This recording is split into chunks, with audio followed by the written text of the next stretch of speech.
Hi folks, and welcome to another episode of Outdoor with the Morgans. I'm Dave Kirby from Herndon, Virginia. Enjoy the show.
So welcome back everyone, Mike here. It is gonna get dark here in a little bit.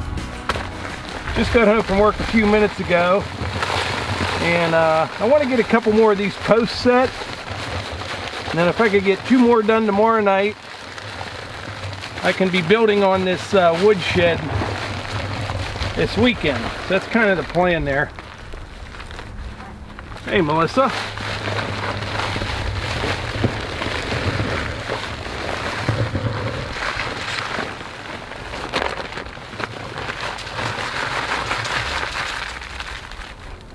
Beautiful.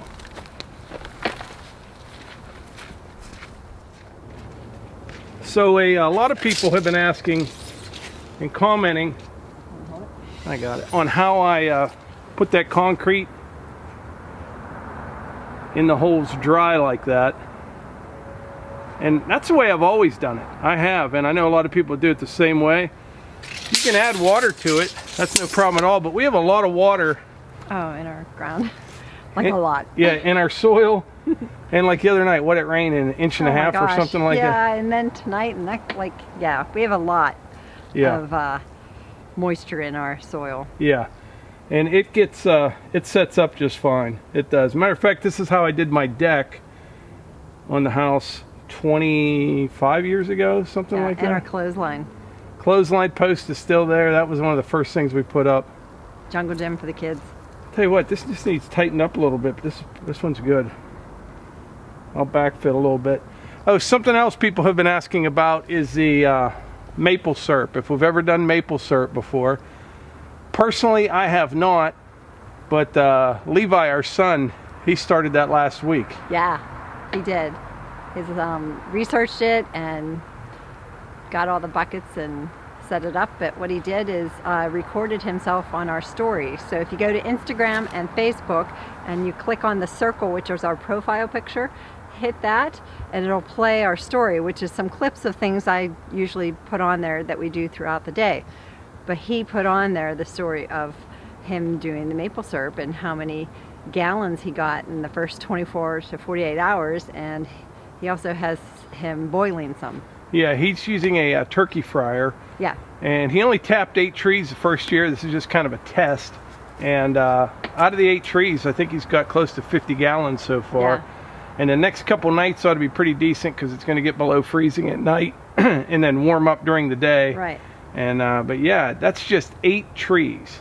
Now, I did hear from someone the other day, I don't want to burst his bubble, this been a mild winter, a lot of trees are producing a lot of sap, but the sugar content's not up real high. So I think the normal ratio is like 40 to 1. It may be 60, 80 to 1, who knows. Yeah, but the temperature. And so on the story, there's been a guy, Maple Acres, he's been watching the story and sending Levi some information. So I really appreciate that. It's helpful to have some suggestions on things you need to do to measure that. I always wanted to do that. It's one more thing. You know what I mean? Just never had the time. We always have, But if you're only judged on your good intentions, we'd all be great saints, wouldn't we? But if it was, if that's just 8 trees, you know, this is just kind of a test. Yeah. So we'll see what it's like, you know, see how he does, and maybe next year we'll help him, you know, run all the lines from trees. We have hundreds down there by their house, hundreds of maple trees down that way. Yeah. Levi works at FedEx for his full-time job, and he was messaging us today about this, and I'm like, are you boiling this stuff in the parking lot of FedEx? He's like, no, I'm working night tonight. So yeah, he had to fill in for somebody night tonight. Shift, but I'm like, how are you asking this during the day? Yeah, burning off, working the maple syrup all day. Just bringing those trucks in. Hey, don't hit the fryer. Come on. Yeah, don't mind me. Yeah. Hey, I have a joke. Go ahead. Studies have shown that dairy cows produce more milk when the farmer talks to them. Why's that? Yeah, so it goes in one ear and out the other. Okay. You're welcome. Yeah, that was a good one. Yeah. It is like super muddy down here right now, just where I run the tractors or the side-by-side, but it's that time of year. And as you know, I'm not a big fan of mud. I remember years ago, I think I've told you before, I was a blaster. I blew things up for a living.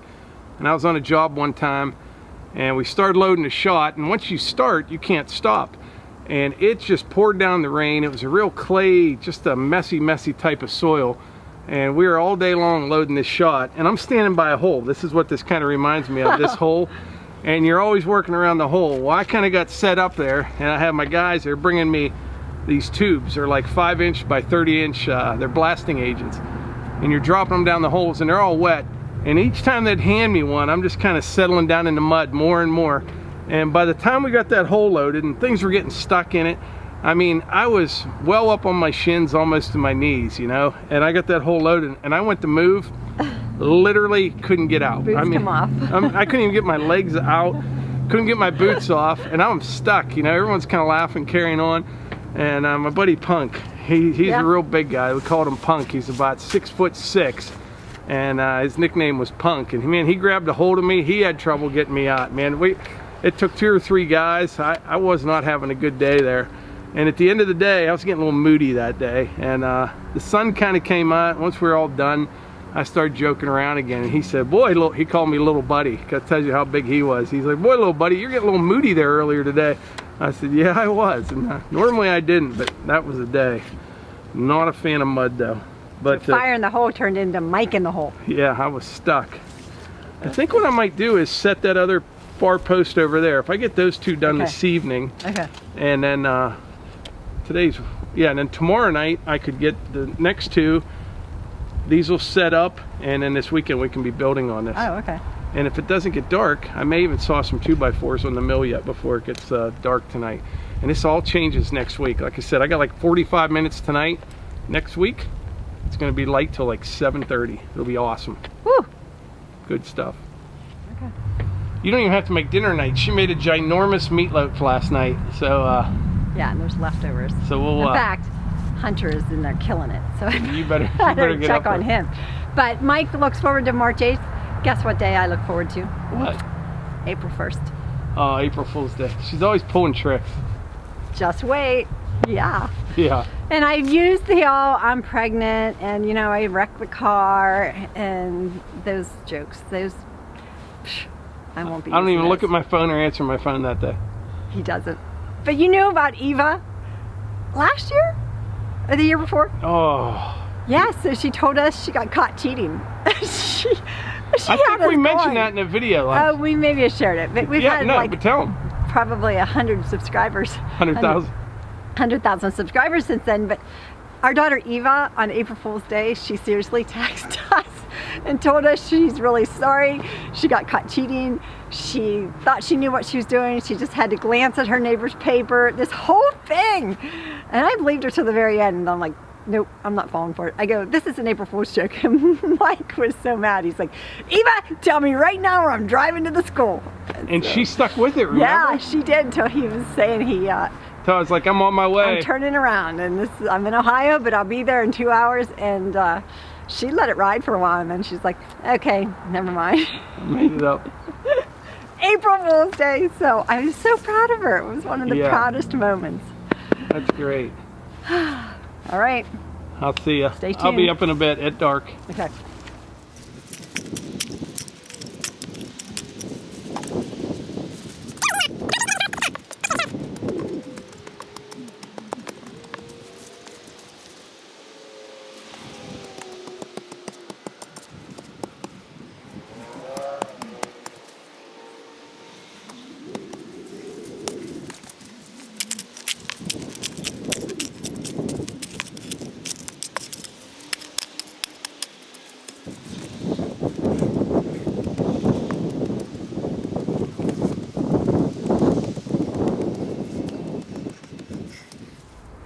So once I get all these posts set, I'll bring the RK24 in here, work around these posts, and take about 3 inches of dirt out of here. There's not much topsoil here at all. Right underneath this grass is some shale. But I'll take a couple inches out of there, fill it all with limestone. Might even put a little like geotextile down first, and that'll keep me out of the mud inside. But like I said, this is just going to be a woodshed here. I'll be able to put some tractor attachments in here. Just all sorts of stuff. A lot of people are asking, you know, if I can make it high enough to get the cab tractor. That's not what this is for. It's just a woodshed, attachments, you know, things like that. Just a kind of a quick and easy 8x24. I'll have 10-foot rafters, you know, just a shed roof on it. It'll be about 8 feet high at the front, 6 feet in the back, maybe a little higher. I'll probably put a 2x10 band board on top of these posts, so I'll probably end up with about 8 feet in the back, 9 or 10 in the front, something like that. We'll just see how it works out.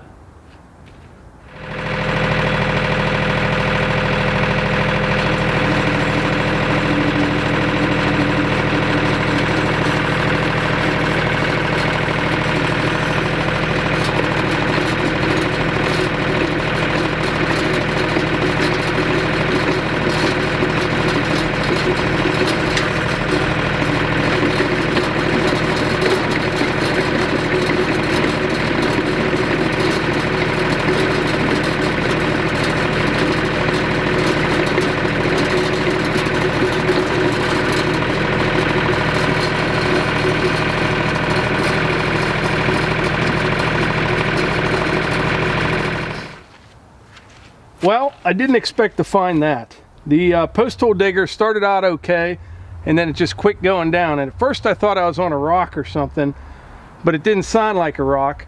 Then I saw a little bit of plastic coming out, and here there's a whole pack of shingles buried right there under the surface. And I'm asking myself, how did that get here? And if you remember the other day, I mentioned this is all on fill, and I got most of the fill from right up by where I split wood. But I remember now, so this is like 25 years ago. Yeah, no, 20 years ago, something like that. There's a guy building a house down the road, and he needed to get rid of some fill, and I needed some. And I don't know, they probably hauled me 10 or 15 triaxle loads of fill. Somehow, there's a pack of shingles in there, and I never saw it before, and I just found it, and it's exactly where I needed that post hole. Isn't that something? I probably could have drilled a hole anywhere down here and not hit this. But it's exactly where those shingles were. Ooh, this is nasty. I may have to get like the backhoe. That's what that is.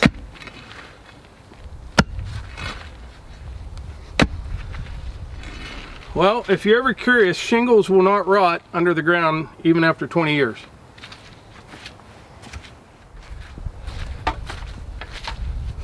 Well, production came to a standstill.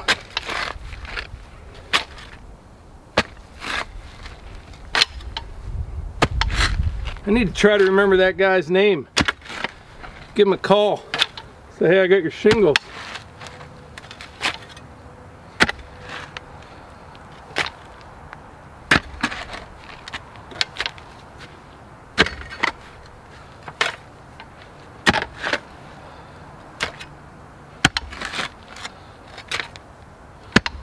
And if you're wondering,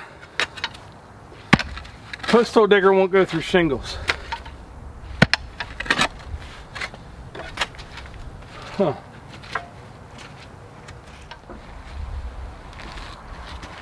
Oh, there's a bunch of them in there.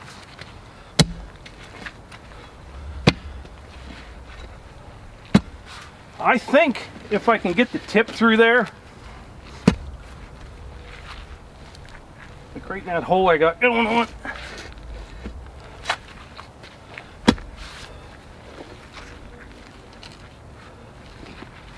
Let's see what happens.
It's funny how that happens sometimes. You know, that first hole, I had maybe 10 or 15 minutes drilling the hole, you know, tamping it all down, cleaning it out, tamping it, putting stone in it, setting the post and backfilling it. This one here, I'm into this one for about 40 minutes now. Look at that sunset over there through the woods. It's starting to clear up a little bit finally. I think it's going to be cold tonight, and but I think tomorrow and the weekend looks really good. That's why I want to get these posts set.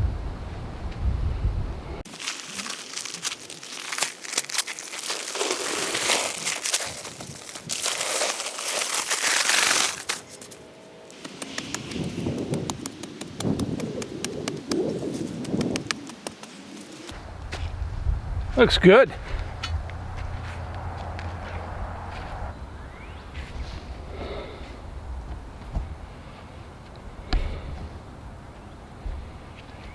These are the 4 I set the other night. They look pretty good.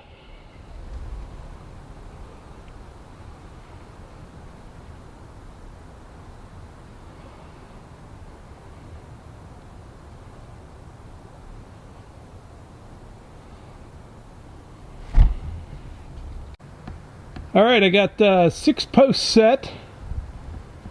Hopefully tomorrow night goes a little better than tonight. I'll get the other 2 set tomorrow evening. And then this weekend, I'll be able to start building. That's good. I was planning on sawing a little bit this evening, but that's kind of out of the question now. It's just about dark. So yeah, I didn't expect to find a pack of shingles in there, but I'm 99.9% sure I know how that happened. I remember when I made this down here, I was cutting on the high side up there with the skid loader, and I made this fill. And then on this side over here, I had probably 10 or 15 loads of fill brought in from a house down the road where they were building. And I remember coming home, pushing this dirt off. I can't believe I didn't see it, but I don't think it was anything intentional. But you know, when they're cleaning up around a new house, there's a pack of shingles there, right in the dump truck over to here. And they sat there for the last 20 years till I just found them. But anyway, I think that's about it. Like I always say, if you enjoy these videos, please hit the like button, click subscribe, and share them with your friends. Thanks. You've just tuned into another outstanding episode of Outdoors with the Morgans. Don't forget to like, subscribe, and share with your friends. And as they say, have a day. Calling from Auburn, Maine, this is Norm Gray. Take care.